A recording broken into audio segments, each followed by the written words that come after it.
മുഖ്യധാര രാഷ്ട്രീയ പാർട്ടിയിലെ ഒരു നേതാവും കുട്ടി അഹമ്മദ് കുട്ടിയെപ്പോലെ അധസ്ഥിത വിഭാഗത്തിന് വേണ്ടി പ്രവർത്തിച്ചിട്ടില്ലെന്ന് ദലിത് സമുദായ മുന്നണി ചെയർമാൻ സണ്ണി എം കബിക്കാട്.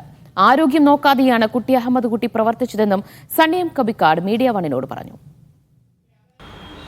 കേരളത്തിലെ മുഖ്യധാര രാഷ്ട്രീയ നേതാക്കളിൽ നിന്നും വളരെ ഭിന്നമായ രാഷ്ട്രീയ സ്വപ്നങ്ങൾ കൊണ്ടു നടന്ന ഒരാളാണ് കുട്ടി അഹമ്മദ് കുട്ടി. അദ്ദേഹവുമായി ദീർഘകാലമായി വ്യക്തിപരമായ ബന്ധം പുലർത്തുന്ന ഒരാളാണ്.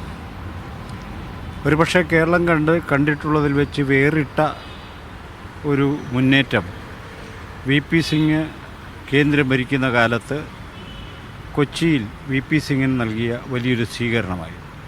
സംവരണ സമുദായ മുന്നണിയുടെ നേതൃത്വത്തിൽ മുസ്ലിം ലീഗും SNDP യോഗവും ഇതര ദളിത് സംഘടനകളും സംയുക്തമായി ജനലക്ഷങ്ങൾ എന്ന് പറയാവുന്ന വിധം കൊച്ചിയിൽ വലിയൊരു ജനാവലിയെ സാക്ഷി നിർത്തിയ വലിയൊരു മൂവ്മെൻറ്റ് 1989 നടക്കുകയുണ്ട്. അതിന് നേതൃത്വം കൊടുത്ത ഇവരിലൊരാളാണ്, പ്രധാനപ്പെട്ട ഒരാളാണ് കുട്ടി അഹമ്മദ് കുട്ടി.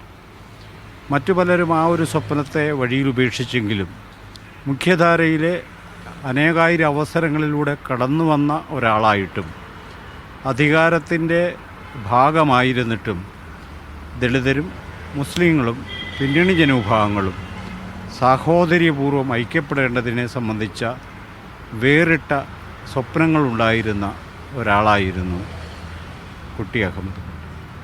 ഞങ്ങൾ നിരവധി വേദികളിൽ ഒരുമിച്ച് പങ്കെടുത്തിട്ടുണ്ട്. അപ്പോഴെല്ലാം അദ്ദേഹം സൂചിപ്പിക്കുന്നൊരു കാര്യം, സാധാരണ നിലക്ക് മുഖ്യധാര രാഷ്ട്രീയ നേതാക്കൾ ദളിതരെയും ആദിവാസികളെയും ഉദ്ധരിക്കണം എന്ന് പറയുന്ന സ്ഥാനത്ത് അങ്ങനെയൊരു വാക്കല്ല അദ്ദേഹം ഉപയോഗിച്ചു കൊണ്ടിരുന്നത്. മറിച്ച് അവരെ സഹോദര തുല്യമായി പരിഗണിച്ചുകൊണ്ട്, അവരോട് സഹഭാവം പുലർത്തിക്കൊണ്ട്, അവരുമായി വിശാലമായൊരു രാഷ്ട്രീയ സഖ്യം രൂപം കൊള്ളേണ്ടതിൻ്റെ ആവശ്യത്തെക്കുറിച്ചാണ് അദ്ദേഹം നിരന്തരം പറഞ്ഞുകൊണ്ടിരുന്നത്. സ്വന്തം ആരോഗ്യത്തെപ്പോലും വകവയ്ക്കാതെ നിരന്തരം കേരളത്തിലെമ്പാടും സഞ്ചരിക്കുകയും ഇതിനു വേണ്ടിയുള്ള ചെറുതും വലുതുമായ എത്ര പേർ പങ്കെടുക്കുന്നു എന്നത് അദ്ദേഹത്തെ ഒരിക്കലും അലട്ടിയിരുന്നില്ല.